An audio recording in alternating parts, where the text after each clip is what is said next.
ꯑꯍꯥꯟꯕꯃꯛꯇꯗ late night story ꯇꯥꯕꯤꯔꯤꯕꯁꯤꯡꯕꯨ James ꯍꯩꯒꯨꯖꯝꯅ ꯇꯔꯥꯝꯅꯣꯛꯆꯕꯒ ꯂꯣꯏꯅꯅ ꯏꯀꯣꯛꯅꯣꯅ ꯈꯨꯔꯨꯝꯖꯔꯤ꯫ ꯃꯁꯤꯒꯤ late night story 53 ꯁꯨꯕ ꯇꯥꯡꯀꯛ ꯇꯣꯉꯥꯟ ꯇꯣꯉꯥꯟꯕ ꯀ꯭ꯔꯥꯏꯝ ꯀꯌꯥ ꯃꯥꯂꯦꯝ ꯑꯁꯤꯗ ꯂꯦꯞꯄ ꯂꯩꯇꯅ ꯊꯣꯛꯂꯤ꯫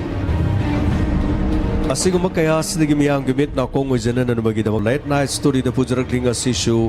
ꯃꯙ꯭ꯌ ꯄ꯭ꯔꯗꯦꯁꯀꯤ ꯎꯖꯦꯟ ꯍꯥꯏꯔꯤꯕ ꯃꯐꯝ ꯑꯁꯤꯗ ꯊꯣꯛꯈꯤꯕ ꯊꯧꯗꯣꯛ ꯑꯃ꯫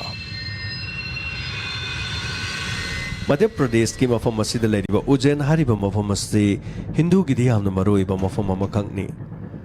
मफम असिद मकोक थोंगबा मियोइसिंग मतिक चाबा नत्रगा VIP न चिंगबा मियोइसिंग मफम असिद लाक्लगा ngasi फावबा अहिंग लेकनदे। करिगुंबा असिगुंबा मकोक थोंगबा भारत की प्राइम मिनिस्टर चीफ मिनिस्टर नत्रगा खन्नबा मियोइसिंग तोंगा तोंगानबा मियोइ लुचिंगबा कयामरुम अहिंग लेकलबदी मखोइगी पुंसी तेली हाइना हाइनबा मफम अमखक अदुबु मिचम नत्रगा कनागुंबा मियोइ खरदी अदुमक मफम असिदा लेक चादुना लैबा याइ।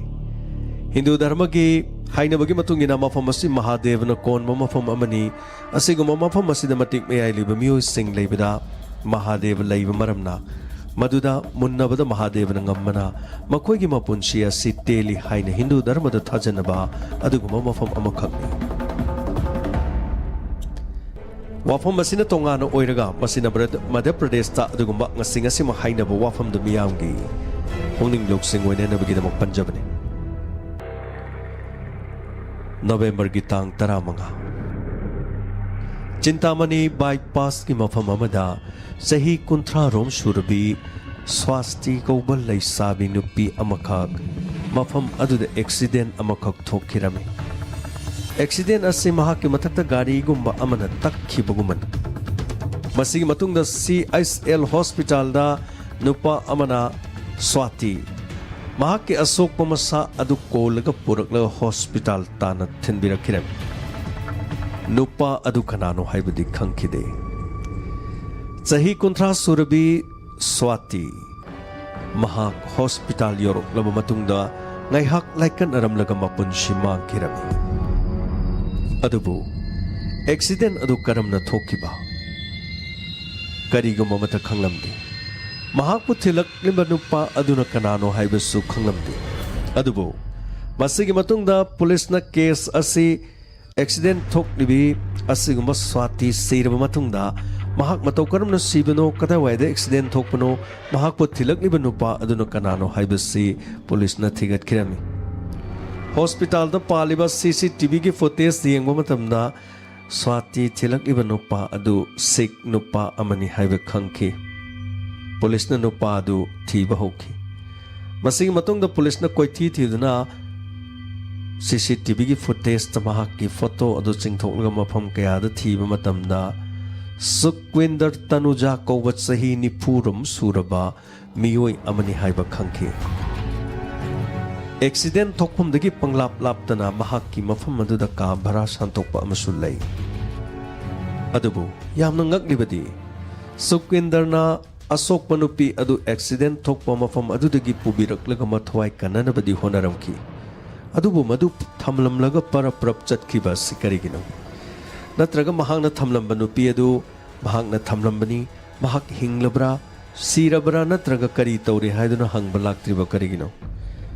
महांगना थमदबा यादबदौना अशोक हॉस्पिटल दा थमलगा महांगना तुमिन्ना चटखिबा सि करिगिनो हाइना चिंगनखिरमे। मसिगी मतुंगदा पुलिसना थिजिनबा मतमदा अंगकपा वाफम अमा थोरखि। सिरिबा नुपी असि पुलिसना स्वाति कौबी सही 30 रोम सुरुबने हाइबा खंखि।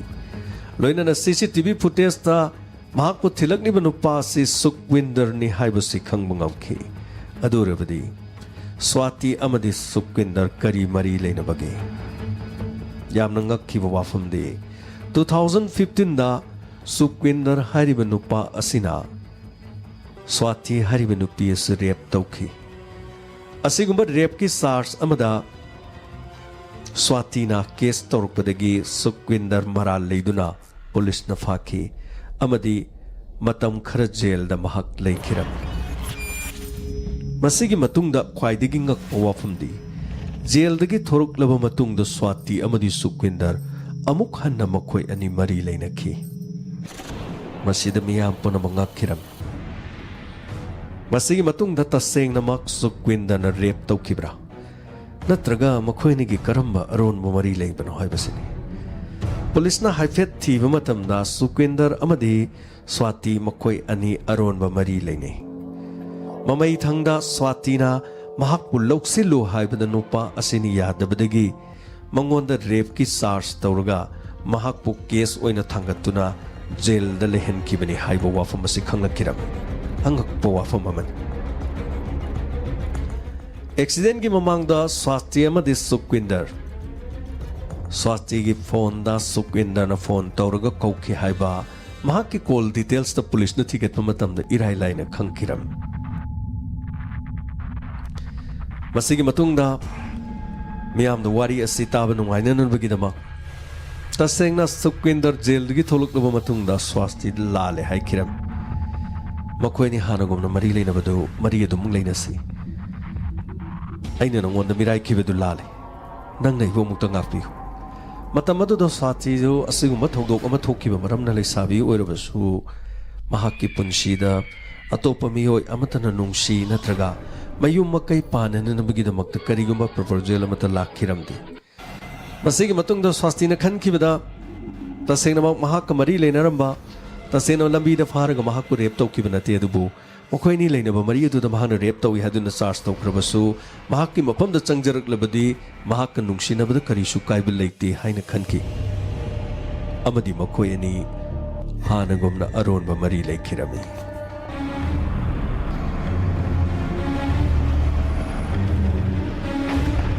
ꯃꯁꯤꯒꯤ ꯃꯇꯨꯡꯗ ꯄꯨꯂꯤꯁꯅ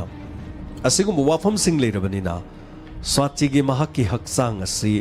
ꯑꯦꯛꯁꯤꯗꯦꯟ ꯅꯠꯇꯕ ꯑꯇꯣꯞꯄ ꯗꯥꯛꯐꯝ ꯈꯔ ꯂꯩꯕ ꯃꯥꯟꯕꯗꯒꯤ ꯄꯨꯂꯤꯁꯅ ꯄꯣꯁꯠꯃꯣꯔꯇꯦꯝ ꯇꯧꯅꯅꯕꯒꯤꯗꯃꯛ ꯍꯥꯏꯈꯤꯔꯝꯃꯤ꯫ ꯃꯁꯤꯒꯤ ꯃꯇꯨꯡꯗ ꯄꯣꯁꯠꯃꯣꯔꯇꯦꯝ ꯇꯧꯈꯤ꯫ ꯄꯣꯁꯠꯃꯣꯔꯇꯦꯝꯒꯤ ꯔꯤꯄꯣꯔꯠꯇ ꯌꯥꯝꯅ ꯉꯛꯂꯤꯕꯗꯤ ꯁ꯭ꯋꯥꯇꯤ ꯑꯦꯛꯁꯤꯗꯦꯟ ꯊꯣꯛꯇꯨꯅ ꯁꯤꯕ ꯅꯠꯇꯦ, ꯑꯦꯛꯁꯤꯗꯦꯟ ꯊꯣꯛꯇ꯭ꯔꯤꯉꯩꯗ ꯃꯉꯣꯟꯗ ꯑꯣꯠ ꯅꯩꯈꯤꯕ ꯐꯨꯕ ꯆꯩꯕꯒꯤ ꯗꯥꯛꯐꯝ ꯀꯌꯥꯃꯔꯨꯝ ꯂꯩ ꯍꯥꯏꯕꯁꯤ ꯄꯣꯁꯠꯃꯣꯔꯇꯦꯝꯒꯤ ꯔꯤꯄꯣꯔꯠꯇꯒꯤ ꯈꯪꯈꯤ꯫ ꯑꯦꯛꯁꯤꯗꯦꯟꯗ ꯁꯣꯛꯂꯕ ꯅꯨꯄꯤ ꯑꯃꯈꯛꯅ ꯑꯦꯛꯁꯤꯗꯦꯟꯗ ꯁꯤꯖꯔꯦ ꯍꯥꯏꯔꯕꯗꯤ ꯃꯍꯥꯛꯄꯨ ꯍꯥꯠꯄ ꯑꯗꯨ ꯀꯅꯥꯒꯨꯝꯕ ꯑꯃꯠꯇꯅ ꯆꯤꯡꯅꯕ ꯂꯩꯔꯣꯏꯗꯧꯔꯤꯕꯅꯤ꯫ ꯌꯥꯝꯅ ꯍꯩꯅ ꯁꯤꯡꯅ ꯃꯍꯥꯛꯄꯨ ꯑꯣꯠ ꯅꯩꯔꯕ ꯃꯇꯨꯡꯗ ꯐꯨ ꯆꯩꯔꯒ ꯒꯥꯔꯤꯅ ꯇꯛꯈꯥꯏꯔꯕꯗꯤ ꯃꯁꯥ ꯃꯊꯟꯇ ꯅꯠꯇ꯭ꯔꯒ ꯒꯥꯔꯤꯅ ꯁꯣꯏꯕꯗꯒꯤ ꯑꯦꯛꯁꯤꯗꯦꯟ ꯑꯃꯗ ꯅꯨꯄꯤ ꯑꯃ ꯇꯛꯈꯥꯏꯔꯦ ꯍꯥꯏꯔꯕꯗꯤ ꯑꯗꯨꯃꯛ ꯀꯦꯁ ꯑꯁꯤ ꯂꯣꯏꯁꯤꯟꯒꯗꯧꯔꯤꯕꯅꯤ꯫ ꯑꯗꯨꯕꯨ ꯃꯍꯥꯛꯀꯤ ꯃꯁꯥꯗ ꯇꯥꯕ ꯇꯣꯉꯥꯟꯕ ꯗꯥꯛꯐꯝ ꯈꯔꯗ ꯄꯨꯂꯤꯁꯅ ꯆꯤꯡꯅꯕꯗꯒꯤ ꯄꯣꯁꯠꯃꯣꯔꯇꯦꯝ ꯇꯧꯕ ꯃꯇꯝꯗ ꯁ꯭ꯋꯥꯇꯤ ꯑꯦꯛꯁꯤꯗꯦꯟ ꯊꯣꯛꯇ꯭ꯔꯤꯉꯩꯗ ꯌꯥꯝꯅ ꯊꯤꯅ ꯃꯍꯥꯛꯄꯨ ꯐꯨꯕ ꯆꯩꯕꯒꯤ ꯑꯁꯤꯒꯨꯝꯕ ꯆꯩꯔꯝ ꯂꯩ ꯍꯥꯏꯕꯁꯤ ꯄꯣꯁꯠꯃꯣꯔꯇꯦꯝꯗꯒꯤ ꯈꯪꯈꯤꯔꯝꯃꯤ꯫ ꯃꯁꯤꯒꯤ ꯃꯇꯨꯡꯗ ꯄꯨꯂꯤꯁꯅ ꯁꯨꯈꯋꯤꯟꯗꯔ ꯐꯥꯈꯤꯔꯝꯃꯤ ꯑꯃꯗꯤ ꯋꯥꯍꯪ ꯄꯥꯍꯪ ꯇꯧꯈꯤ꯫ ꯑꯗꯨꯕꯨ ꯁꯨꯈꯋꯤꯟꯗꯔꯅ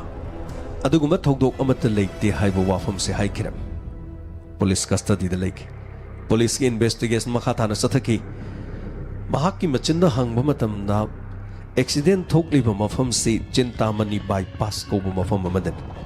ꯑꯗꯨꯔꯕꯗꯤ ꯆꯤꯟꯇꯥꯃꯅꯤ ꯕꯥꯏꯄꯥꯁꯇ ꯂꯩꯕ CCTVꯒꯤ ꯐꯨꯇꯦꯖꯁꯤꯡ ꯄꯨꯂꯤꯁꯅ ꯈꯣꯝꯒꯠꯈꯤꯔꯝꯃꯤ꯫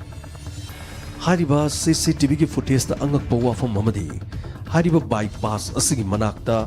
ꯈꯪꯍꯧꯗꯅ ꯇꯥꯇꯥ ꯃꯦꯖꯤꯛ ꯑꯃꯈꯛꯅ ꯁ꯭ꯋꯥꯇꯤ ꯇꯛꯈꯤꯔꯝꯃꯤ꯫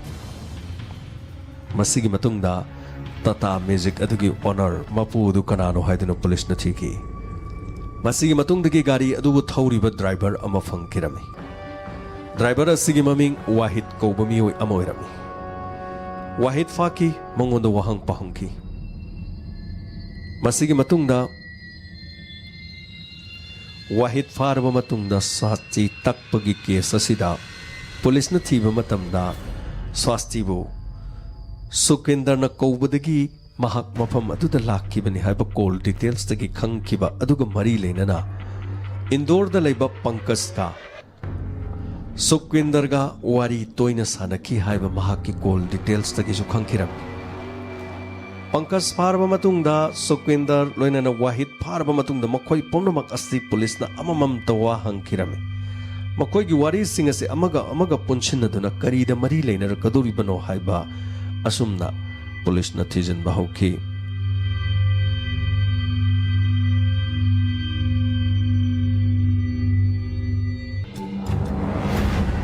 असुमना पुलिसना फारबा मतुंगदा मखोई चई थादुना वाहंग पहंग तौखिरम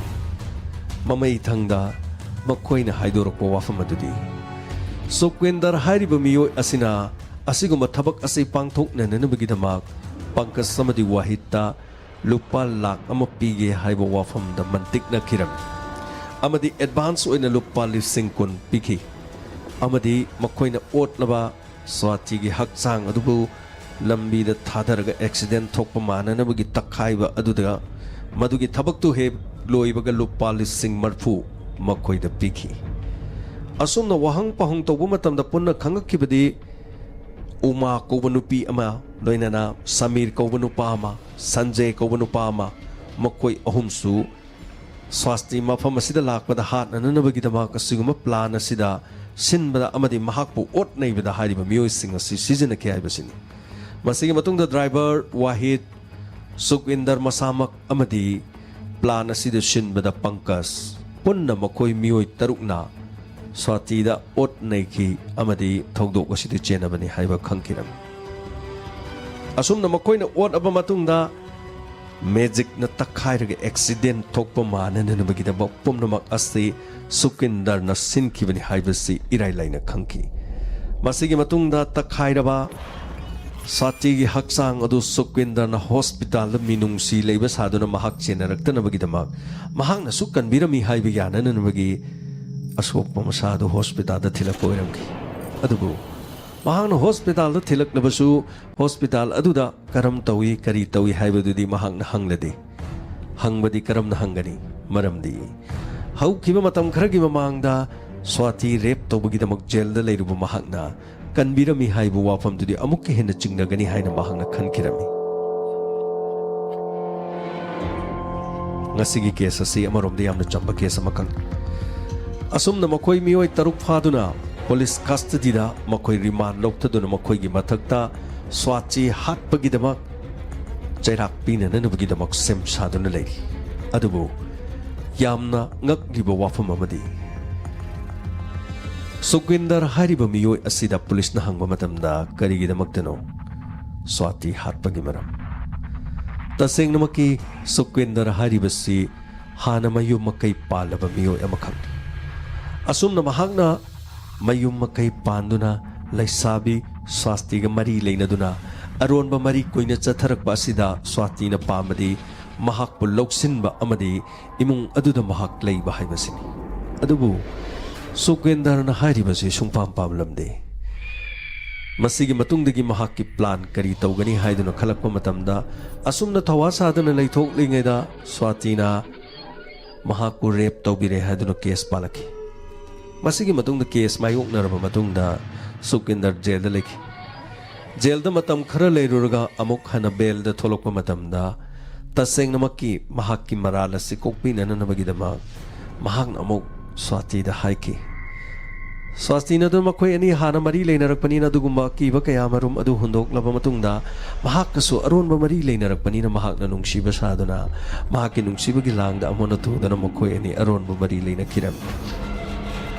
mahak loksan dabagi damak Sukhwinder bu jail da leirudaba mi amada amuk hanjinduna mahak na nungsiduna amuk thajaduna mahak loksan bigani haibagi wakhalonda mahak na thangkiba khongthangadani masigi matungda Sukhwinder na khalibadi mahakki punsidagi amuk hani yetana nabagidama swasti lotion ba haibasini adubu thabak ama hekta pangthok ba haibasi irai laidabana lupa lakh ama pige haiduna mahak na miyoi kya season akira hai singna pangthok laba matungda tata magic amakhak nek laga tata magic aduna accident thokpa manduna takhairaba matungda hospital da sirabadi makhoi senarak laroi khanduna sinkiba plan amada CCTV ki footage tagi Sukhwinder ukhiba amadi madudagi mathang likhun phongdoroktuna makhoi case asida swachi hatpagi dama makhoi taruk police ki khutta takhi masini ngasigi yankai mari suba adugumlaba late night story gi tangka case asi amna teli adubu ngasigi case asidagi kari loksin bibu yaki Swatina thangkiba mahakki khongthang ado chumbo oigadra nungsinabagi mari haibasidi ama oire mari di leinabai soi khrabadil ꯆꯠꯈ꯭ꯔꯕꯗꯤ ꯈꯣꯡꯐꯝ ꯑꯗꯨ ꯍꯣꯡꯗꯣꯛꯄ ꯌꯥꯗꯕ꯭ꯔꯥ? ꯅꯠꯇ꯭ꯔꯒꯅ ꯃꯍꯥꯛ ꯈꯛꯇꯒꯤꯗꯃꯛꯇ ꯖꯦꯜꯗ ꯂꯩꯔꯨꯔꯕ ꯃꯤꯑꯣꯏ ꯑꯃꯗ ꯑꯃꯨꯛ ꯍꯟꯖꯤꯟꯗꯨꯅ ꯃꯍꯥꯛꯅ ꯅꯨꯡꯁꯤꯅꯕꯒꯤ ꯂꯝꯕꯤꯗꯨꯗ ꯇꯥꯕ ꯍꯥꯏꯕꯁꯤꯕꯨ ꯁ꯭ꯋꯥꯇꯤꯒꯤ ꯑꯆꯨꯝꯕ ꯈꯣꯡꯊꯥꯡꯂ? ꯑꯃꯔꯣꯝꯗ ꯁꯨꯈꯋꯤꯟꯗꯔ ꯃꯍꯥꯛꯅ ꯊꯥꯡꯂꯤꯕ ꯈꯣꯡꯊꯥꯡ ꯑꯁꯤ ꯑꯆꯨꯝꯕ꯭ꯔꯥ? ꯃꯍꯥꯛꯅ ꯅꯨꯡꯁꯤꯗ꯭ꯔꯕꯗꯤ ꯂꯥꯞꯅ ꯂꯩꯕ ꯀꯔꯤ ꯀꯥꯏꯕꯒꯦ? ꯃꯤ ꯑꯃꯒꯤ ꯄꯨꯟꯁꯤꯕꯨ ꯃꯍꯥꯛꯅ ꯁꯥꯟꯅꯔꯕ ꯃꯇꯨꯡꯗ ꯃꯍꯥꯛꯀꯤ ꯄꯨꯟꯁꯤꯁꯨ ꯂꯣꯏꯁꯤꯜꯂꯒꯦ ꯍꯥꯏꯅ ꯈꯜꯂꯤꯕ ꯑꯁꯤꯕꯨ ꯑꯆꯨꯝꯕ ꯈꯣꯡꯊꯥꯡꯂ? ꯇꯥꯕꯤꯔꯤꯕ ꯑꯗꯣꯝꯒꯤ ꯊꯃꯣꯏꯗꯗꯤ ꯀꯔꯤ ꯐꯥꯎꯕꯤ?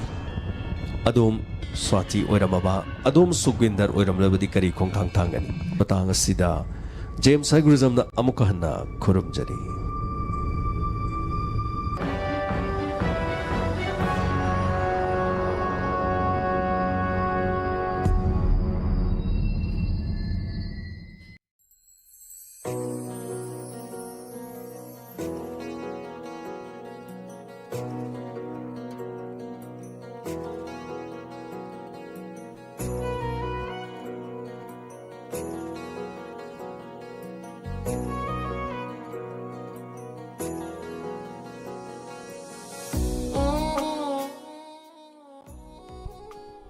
ꯍꯟꯅꯅ ꯊꯥꯒꯠꯆꯔꯤ ꯂꯥꯟꯊꯣꯛꯆꯔꯤꯕ ꯊꯧꯔꯝ ꯂꯦꯠ ꯅꯥꯏꯠ ꯁ꯭ꯇꯣꯔꯤ 64 ꯁꯨꯕ ꯇꯥꯡꯀꯛ ꯇꯥꯕꯤꯔꯤꯕ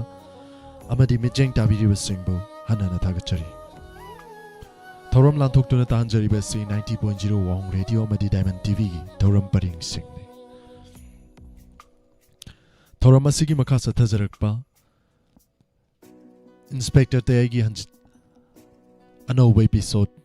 1963 ꯁꯨꯕ ꯊꯥꯖꯕꯒꯤꯅ 12 ꯁꯨꯕ ꯇꯥꯡꯀꯛꯀꯤꯗꯃꯛ ꯌꯨꯇ꯭ꯌꯨꯕ ꯑꯃꯗꯤ ꯐꯦꯁꯕꯨꯛꯇ ꯂꯩꯕꯤꯔꯤꯕꯁꯤꯡꯅ ꯃꯊꯪꯒꯤ ꯄꯦꯖꯇ ꯂꯥꯛꯄꯤꯌꯨ꯫ ꯉꯥꯏꯍꯥꯛꯀꯤ ꯃꯇꯨꯡ ꯂꯥꯟꯊꯣꯛꯆꯒꯅꯤ ꯁꯨꯡꯁꯣꯏ ꯁꯣꯏꯗꯅ ꯏꯟꯁꯄꯦꯛꯇꯔ ꯇꯌꯥꯏ꯫ ꯉꯥꯏꯍꯥꯛꯀꯤ ꯑꯣꯏꯅꯗꯤ ꯃꯌꯥꯝꯗꯒꯤ ꯂꯥꯞꯊꯣꯛꯆꯔꯤ, ꯄꯨꯝꯅꯃꯛꯄꯨ ꯈꯨꯔꯨꯝꯖꯔꯤ꯫